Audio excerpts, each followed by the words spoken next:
Tô super feliz de você estar aqui hoje, mesmo. Eu estou super feliz de estar aqui hoje, mesmo. Então, mas Obrigada. para o ímpar. Então, É tão bom te rever, menino. a gente conseguiu marcar no início do ano, lembra? Em Depois de um janeiro, tempão, a gente almoçou e aí você veio aqui no escritório. E quando eu me toquei, já tinha passado 6 meses. Eu falei, nós combinamos que íamos nos ver de novo. sim, E você sim, combinou que vinha aqui sim, sim, conversar, sim. lembra? Eu jurei, Então, eu sei. E você, quando você jura, você cumpre. eu cumpro. Isso, por enquanto eu cumpro. Por enquanto, Por enquanto, vai saber, né? porque eu já te falei algumas vezes, apesar de você não dar muita bola, mas quando eu entrei na DBM, eu só tinha uma certeza, que eu sabia que não sabia. E você foi uma das pessoas realmente que pegou na minha mão e que me ensinou muito. Eu me lembro de todas as nossas conversas. Eu me lembro de coisas que você trazia dos clientes sobre o momento do processo e que para mim era completamente novo e para você fazia parte da sua vida. As conversas sobre cultura, sobre perfis, sobre feedback, sobre a questão das negociações que você orientava os clientes quando estavam fechando, né? Eles tinham recebido uma proposta e você orientava. Nossa, Luiz. Sem contar as risadas, tá? Moço, Muito boas, as histórias legal. maravilhosas. Eu tenho, assim, eu guardo com muito carinho, sabe? E eu vou falando para você e eu me lembro, né, da primeira DBM, né, onde eu entrei, Sim, depois era DBM, né? Depois a LH Red. comprou, né? Mas eu lembro bem quando você entrou e eu sei por que que eu peguei na sua mão. Eu tenho uma experiência grande com consultoria. E consultoria é um ambiente danado, porque o mais humilde quando abre a geladeira da entrevista, né? É muito difícil. É um ambiente difícil. É um ambiente lá na DBM, era um ambiente predominantemente feminino. E, ou predominante feminino, ou predominante masculino. Eclesiastes na Bíblia já avisava, vaidade, vaidade, tudo é vaidade, né? E uma pessoa nova eu sempre pegava pela mão, e você chegou, e eu disse assim, eu tenho que defender essa menina porque aqui o Butantã é super legal, né, acolhedor. Mentira, porque o pessoal é muito bacana, né? Mas tem os perrengues. Mas eu cheguei perdida mesmo. Sim, sim, imagino, imagino. Eu acho que estava estampado assim na minha cara que eu estava É, perdida e com medo. Mas foi muito legal, porque eu também tenho um instinto de achar pessoas perdidas, né? E, e não sei, eu acho que é, não é dever, eu não sei, instinto, é, mas é lá do meu tempo de moleque isso, né? E aí eu olhei para você, escutei você falar um pouco, falei assim, pera um pouquinho. Deixa eu contar para ela como é que as coisas funcionam nessa meleca aqui, que é danado, né? Mas foi... E aí eu comecei a aprender com você. Porque aí eu fui assistir a sua palestra. Você me convidou, eu fui lá quietinho. E falei assim, isso tem um valor extraordinário para essas pessoas. Porque o grande problema do cara é comunicar-se, né? Numa situação de desemprego, por exemplo, ele tem que se comunicar. Numa situação em que ele está empregado, ele tem que se comunicar, né? E tem que fazê-lo bem, tem que fazê-lo de maneira acessível, ser entendido, né? Não fazer o torneio da palavra, né? Escutar mais do que falar, né? Então, assim, puxa, essa menina tem tudo a ver com o que esses caras precisam. E, de fato, a contribuição que você deu o tempo todo, fantástica. Tem clientes que eu tenho contato até hoje. Sim, a gente tem. São 20 anos. 20 Sim, anos que eu entrei lá. sim, 20 anos. 20 anos, né? 20 anos. Você continua ainda prestando serviço lá de vez em quando? Não, Não? não. Hoje eu fico aqui no escritório só. Você fica só no escritório. A Carmelina ainda tem uma pontinha lá. A Mas Carmel também é uma referência daí do feminino para mim, né? sim, sim. Porque a Carmel também foi uma que ficou perto e me orientava. É natural dela, isso era E dupla, né? ela é muito assertiva, Sim. né? Então eu me lembro de algumas frases assim, que ela falava. Faz sentido isso. Ela é minha sócia, não é por acaso, porque nós temos perfis complementares, né? Ela é assertiva e eu sou mais acolhedor. Eu pego no colo, ela bate. Então, mas é uma criatura formidável, né? Eu tenho um respeito por ela muito grande. Não?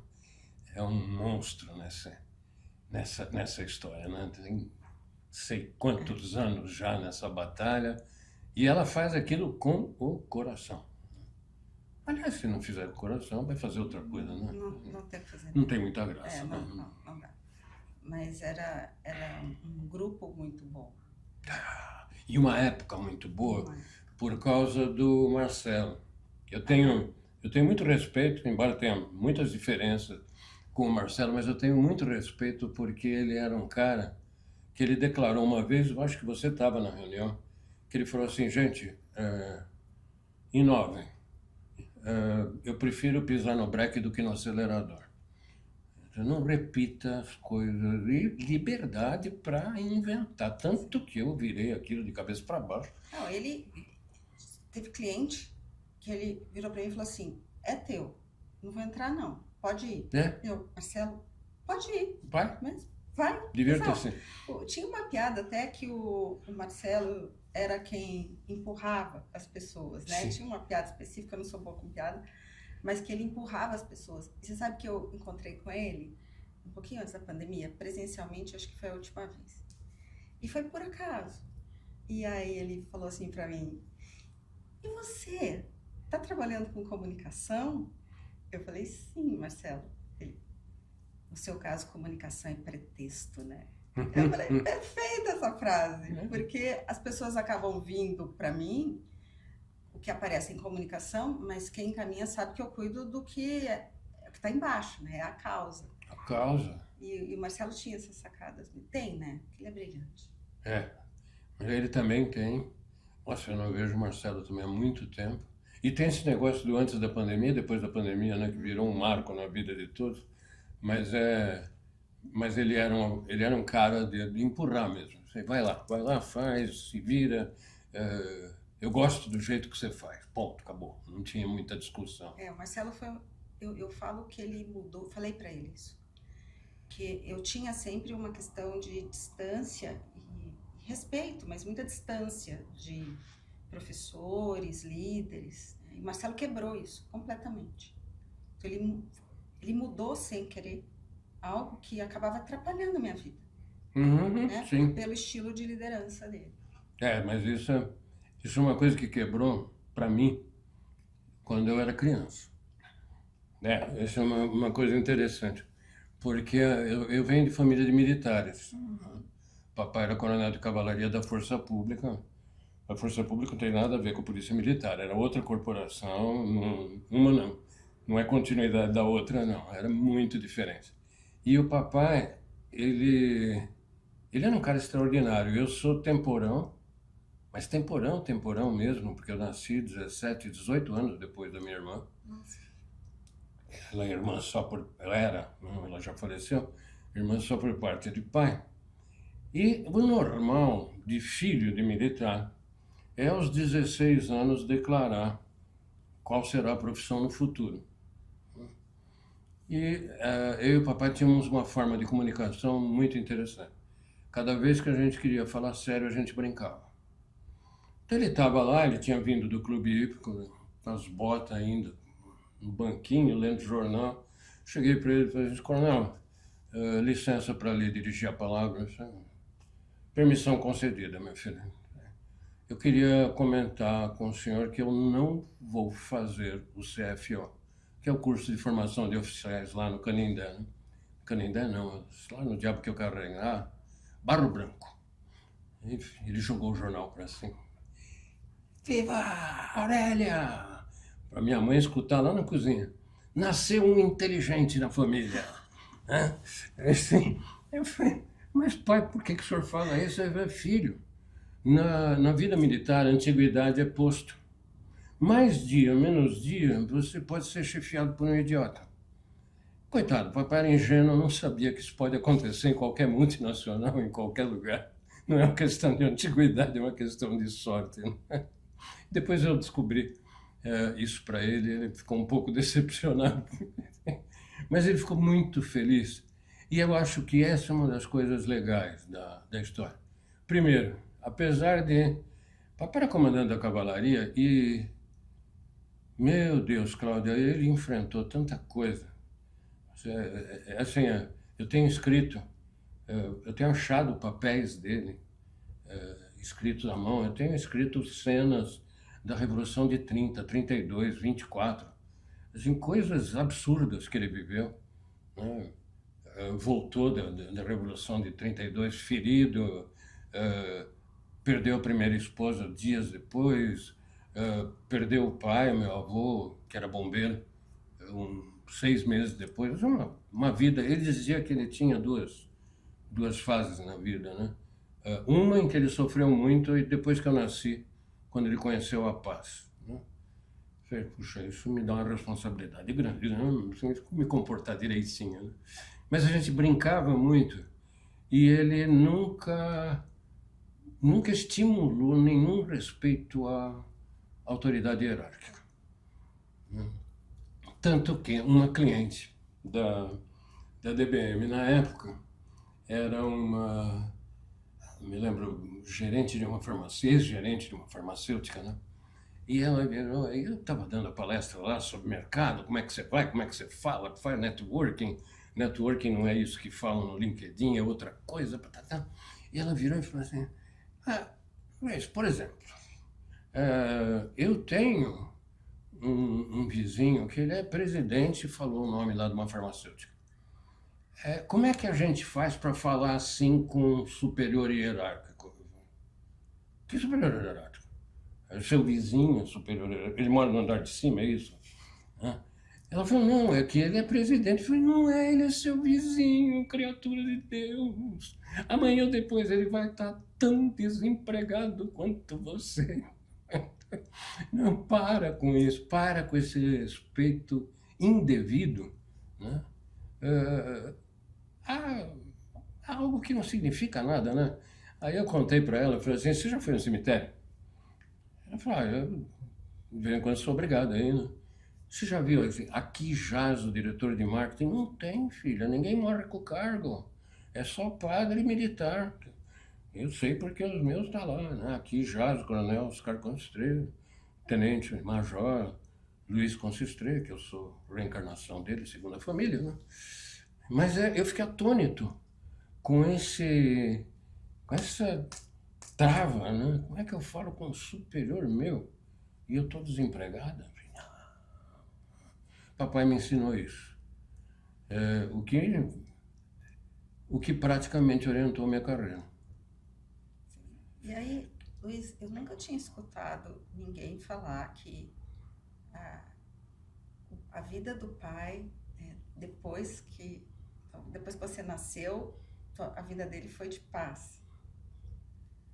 Você fala sobre uma responsabilidade, eu acho que traz a responsabilidade, mas deve ter sido muito bom escutar isso. Nossa, assim, primeiro que ele era uma pessoa de uma retidão, ele nunca me educou falando, ele sempre me educou com exemplos, né?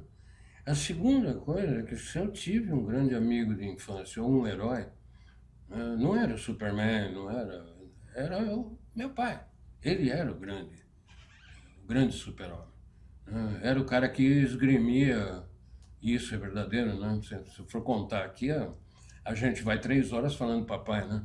Mas ele era um cara que esgrimia com 70 anos, com um guarda-chuva, ele esgrimia um cara com faca no bar, tomava a faca do cara, chamava a viatura, no berro ele fazia o cara ficar sentado, então assim, ele era um super-herói, né? Era muito, muito divertido a convivência com ele, né? Era fantástica. Quem teve convivência com ele também foi a Vicky. A Vicky, eu não posso falar, mas a Vicky tem idade muito próxima de mim, né? Não posso confessar isso. Mas a Vicky conheceu o papai lá no Clube Hípico de Santo Amaro. E a mãe dela, acho que era aluna do papai na coisa. E eu conheci a Vicky com 7, 8 anos de idade, mais ou menos. E Nossa. fomos nos reencontrar na DBM, quando ela estava passando o comando para o Marcelo, né? Então é um barato isso, né? É muito legal. Mas você fala de responsabilidade, mas era uma responsabilidade muito leve, né? Era um companheirismo mesmo, um negócio de ter nele um confidente e vice-versa, e de vez em quando dar umas broncas. Você dá bronca em coronel, filho de cavalaria, não é coisa fácil. Ele era muito estoico. E um dia eu cheguei em casa, eu já era casado, acho, e fui visitar a mamãe e a mamãe estava chorando. Eu disse, o que houve? O que houve? O seu pai.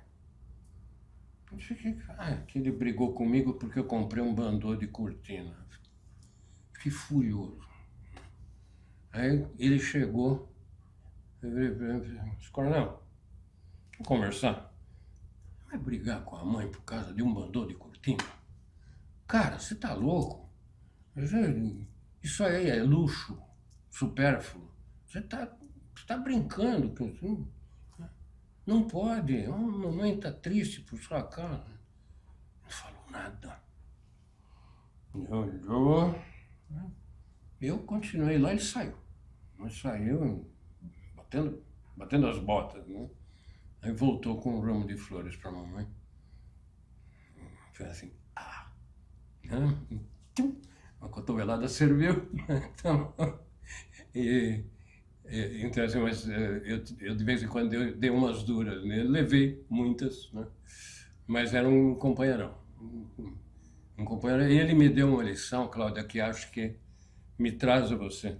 Eu acho que é a lição de vida mais importante. Que foi assim, filho, na vida, faça amigos e tenha com eles bons momentos. É o único jeito do seu velório não ser chato. Sempre tinha essa notinha do coisa. E eu segui essa regra. Isso me aproximou de muita gente. Não sou Roberto Carlos, não tenho 1 milhão de amigos, mas todos que tenho são fiéis. Então é uma diretriz boa de vida, né? É papai que deu. Tenho orgulho. Poxa, eu não sabia disso. A gente conversou já tanto na vida, né? Isso aí eu não sabia. Na última vez que a gente conversou, nós falamos muito sobre as suas filhas. Sim. E eu vejo, já via naquela época, né, que elas estavam sempre na pauta, né? Porque você é muito família, né, Luiz? Sim, sim. Me tirar de casa é difícil. É muito difícil. Eu acho que ainda Cláudia, é o núcleo mais importante que a gente tem na vida, né? E quando eu virei avô, tem 2 mistérios na vida, Cláudia, que me pegam. É a música. Você escuta, por exemplo, Tchaikovsky, abertura 1812, e você é capaz de ver na sua mente a batalha dos russos contra Napoleão, né? E principalmente quando ele entremeia notas da Marselhesa com o hino da Rússia Imperial. e provoca sentimentos de alegria, né? Um piano, né? Uma sonata ao luar, uma coisa que te leva para uma emoção. Então é inexplicável, porque é uma sequência matemática de sons. Aí você vê uma criança e tem o HD vazio, tá certo? Que é de uma pureza, de uma espontaneidade completa, né? E essa criaturinha se prega em você, né? Fala, meu, você nasce outra vez, pô. Né? Você começa um período da vida que eu acho que é altamente recompensador, porque você volta a ser criança. Você é obrigado a voltar a ser criança e pensar como ela. Isso é muito bom. Isso é a melhor coisa do mundo, né?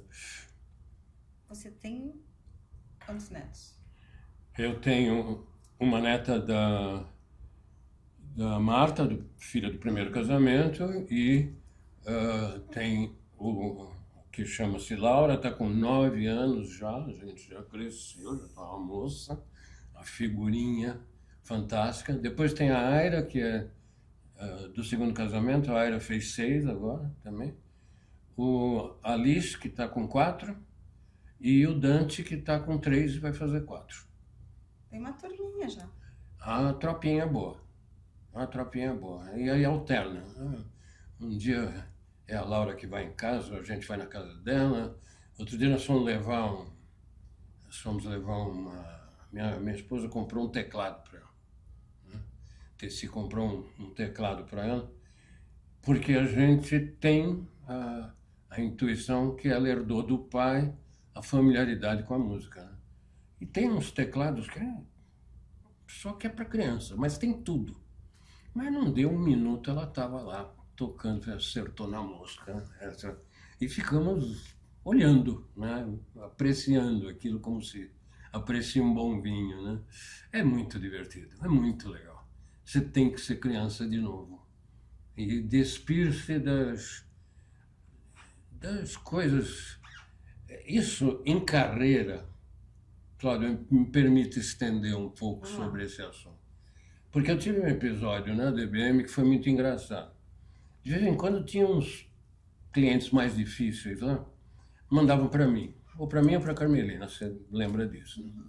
E veio um cara, ele sentou, ele era ex-presidente de lugar X, né? E ele chama-se Y, obviamente. Ele sentou e falou assim, agora eu fico aí tendo que conversar com essas menininhas. Eu já encostei na cadeira dos headhunters aí, uma pessoa na minha posição. Eu falei, qual desempregado? Menina, eu pensei que eu ia apanhar. O homem ficou furioso. Ele quis, você lembra que as portas eram de correr? Ele quis sair batendo a porta, ele quase arrancou aquilo do teto. E foi reclamar, eu não sei se com o Newton Branda, que era um Bundesman naquela época, ou se com o Marcelo. Eu sei que ele foi falar com um dos dois, tomou uma invertida e não aconteceu nada, né? Mas a grande verdade é essa. Pô, cara, se toca, não tem essa história, né? Isso me lembrou de um outro episódio, que é o seguinte, cara, tira a roupa de senhor. Você não é mais, né? E me lembrou, você leu um conto do Machado de Assis chamado O Espelho? Nossa, faz tempo. Olha, é fantástico, porque eu não vou lembrar detalhes, mas o personagem central desse conto é um alferes. Alferes é um termo antigo que é equivalente a tenente, subtenente, alguma coisa assim. Vovô foi alferes, né? Era o alferes encarregado da folha de pagamento do Corpo de Bombeiro. Mas é um alferes chamado Jacobino, que vai morar com uma tia, e ele, seu alferes para cá, seu alferes para lá, a cidade inteira tinha Jacobina no céu, né? Mas isso, depois de um tempo, ele, eu acho que voltou para a cidade dele, eu não lembro exatamente o que aconteceu, ele aposentou o uniforme e a discussão entre ele e 4 amigos era a existência de 2 almas, a alma exterior e a alma interior. Depois da discussão, ele vai e veste o uniforme de alferes e vai para frente do espelho que tinha lhe dado, que era um espelho muito grande. E aí ele se encheu e nesse momento o alferes matou o homem. É assim, cara, tem tudo a ver. Tem tudo a ver. Sabe que algumas coisas mudaram, né, com relação à carreira, à dedicação que as pessoas têm, Sim. que antigamente não existia, né, da sua carreira.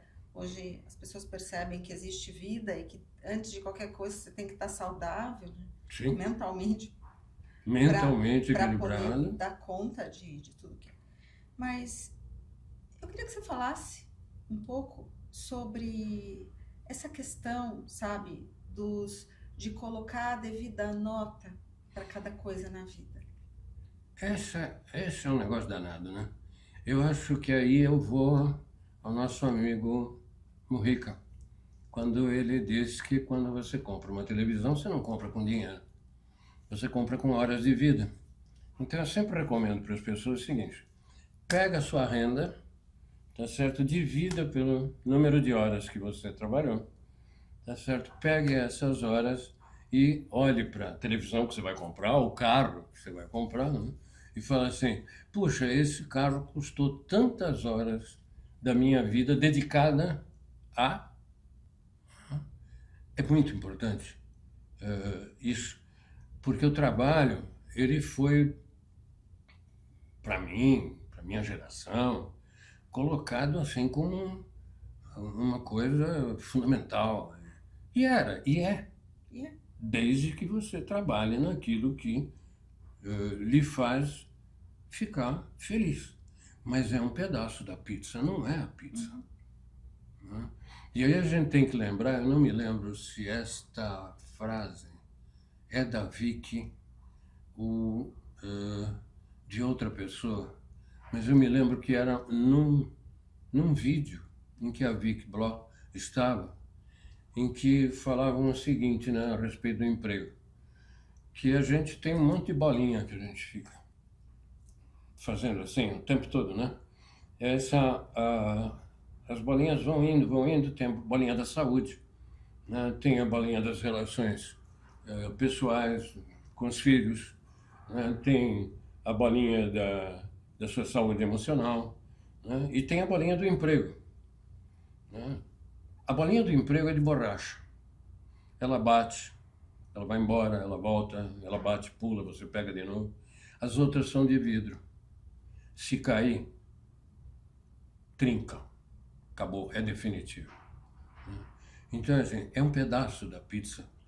E o pessoal fica falando, a geração Z não quer trabalhar. Eu digo, primeiro que eu não gosto dessas generalizações, geração Z. Exato. Esquece, né? Não tem essa. E o negócio mais sério é assim, realismo, gente. Realismo.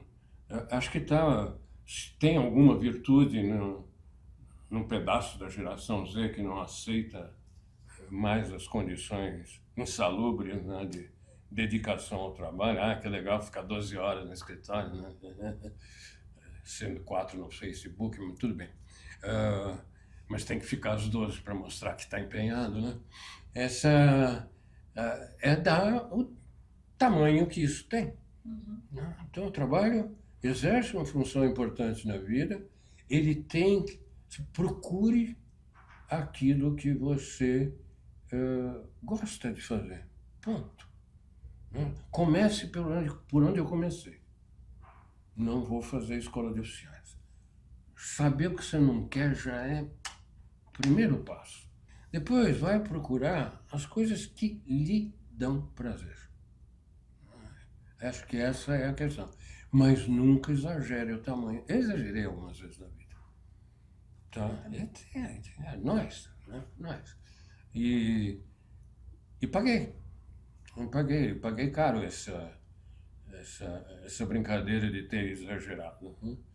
Não recomendo para ninguém, sob nenhuma hipótese. Tem um tamanho, é importante, mas eu vejo, por exemplo, Cláudia, pessoas que passam apartadas da família a semana inteira, porque ou moro no Rio e trabalho em São Paulo, ou moro em Curitiba, trabalho em Porto Alegre e vice-versa, e tal.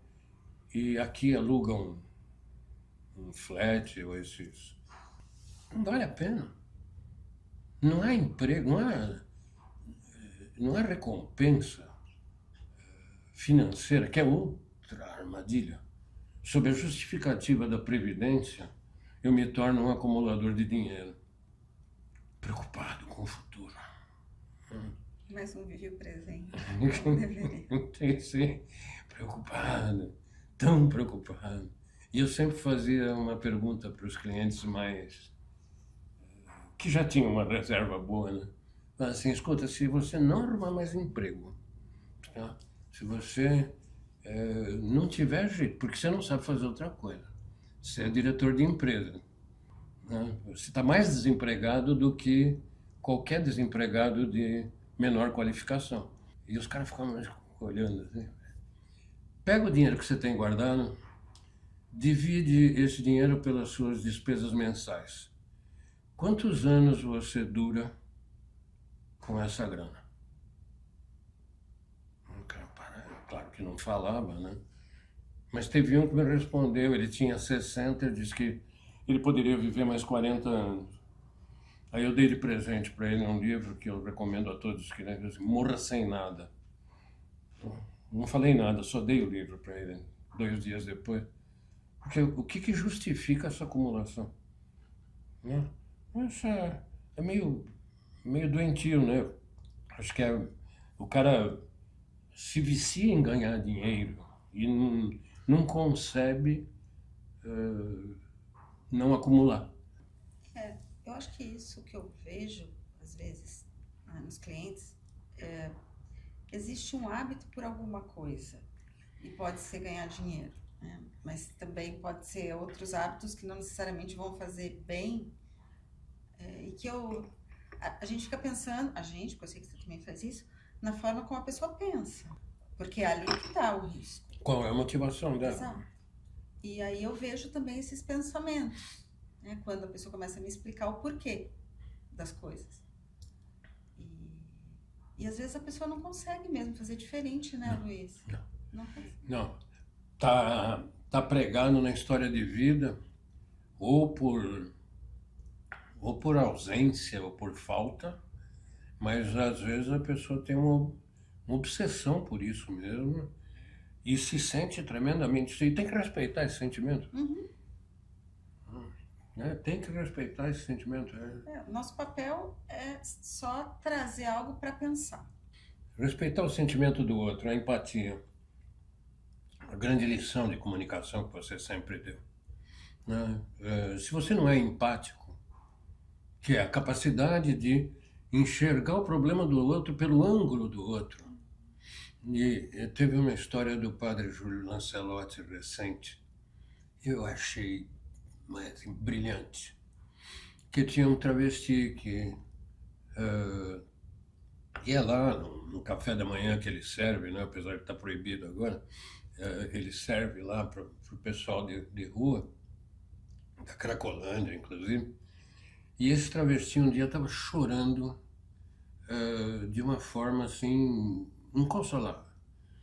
E ele perguntou para alguém ver lá o que ele tem, né? E o cara veio e falou assim, morreu a cachorrinha dele.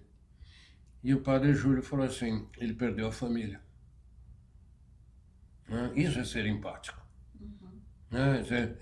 Do padre saber o que o sujeito estava sentindo. Ele perdeu a família mesmo. Né? E o padre Júlio falou isso na hora. E você sempre deu essa lição, eu acho fantástico. Seja empático para se comunicar. Porque senão você julga o outro. E aí danou-se. Porque é muito fácil diminuir, né, a dor do outro, se você olha pela tua lente. Uhum. Por mais espatafúrdias que possam parecer a sua cultura pessoal, as pessoas têm dores diferentes das suas. Na minha idade são nas costas, as dores principais. Esse meu amigo. Principalmente quando eu ando de bicicleta exageradamente. Mais do Aí que 40 quilômetros por dia. é divertido. É divertido. É divertido. Sabe? Luiz, se puder dar um recado para as pessoas sobre qualquer coisa da vida ou do trabalho. Você lembra do Nuno? Nuno Saramago? Essa figura, vou contar uma história dele que faz dele uma figura mesmo, né? Ele é nadador de maratona aquática. E um dia em Ubatuba ele saiu numa praia nadando e chegou em outra. Nessa outra ele estava com um gorrinho com a bandeira de Portugal. Nessa outra ele chegou por trás dos surfistas. Quando ele chegou por trás dos surfistas, ele virou assim: por favor, aqui é o Brasil. A figura. O Nuno é fantástico. Ele me convidou para visitar, ele é CEO da Prada agora, né? E ele me convidou para visitar a fábrica outro dia, eu fui lá, o maior prazer, almocei com eles lá, e com a turma dele. E com a turma dele a gente ficou falando sobre carreira, essas coisas todas. E um dos rapazes virou para ele e falou: Nuno, você tem uma relação muito forte com o Luiz, de amigo e de ter sido mais ou menos cliente dele lá. O que você acha que você aprendeu com o Luiz? Realismo. Seja realista o tempo todo, né? Com relação à importância do seu trabalho na sua vida, a importância relativa do seu trabalho na sua vida, a importância dos teus filhos. Vou dar um aviso: teus filhos crescem. Uhum. Então, assim, seja realista, que não faça planos exagerados para o futuro.